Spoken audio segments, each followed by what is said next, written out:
all looking for is a new grid, whether hopefully it's smart.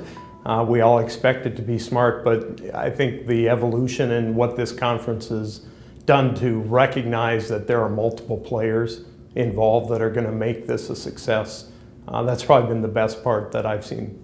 If you look at what the opportunity for partnering and relationship building are here, there's already, not that we couldn't do it better, but the technology sector already is engaged in partnering. And you naturally partner like for like. Who are the technology partners that we align with? But the recognition that I think the conference is delivering is that you need to partner with the regulators, with the cities, with the government, with the other participants, commercial and industrial, not just utilities. The conference this year had a diverse view of, is it the industry, is it the technology providers, is it the regulators? Who needs to do what to move forward? And I didn't come to this conference to agree with everybody. I came to hear where the different viewpoints are.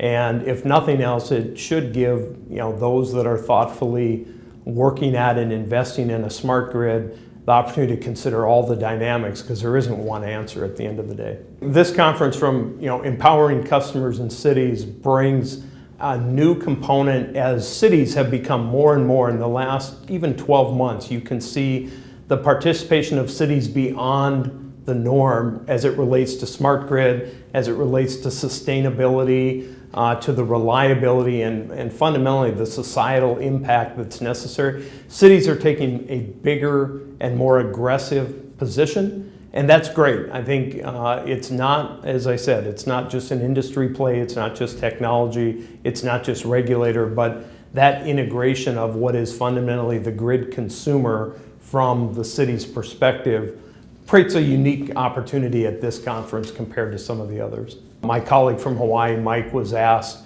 what is the utility's role from a microgrid perspective? And the first question is, well, what do you mean by microgrid?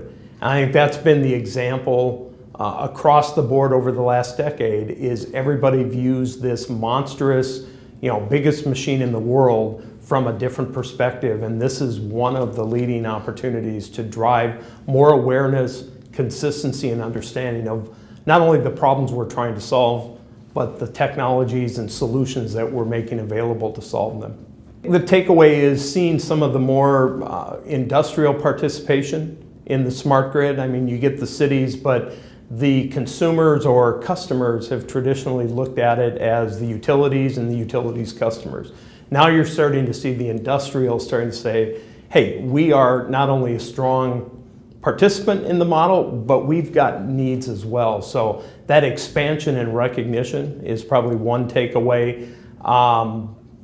The second is just, you're continuing to see more and more engagement. I think the conference has done an exceptional job of stringing together the different voices of smart grid in a consistent message of what we need to do to move to the next grid evolution, grid 2, grid 3, whatever you want to call it. Because I don't think we're anywhere close to what we did in the 2000s as a smart grid deployment and evolution. And I think change is always a scary opportunity for some, and the more confidence they get out of events such as this program and the Energy Times of where the change is coming, you bring confidence to the leaders, you bring opportunity for the followers.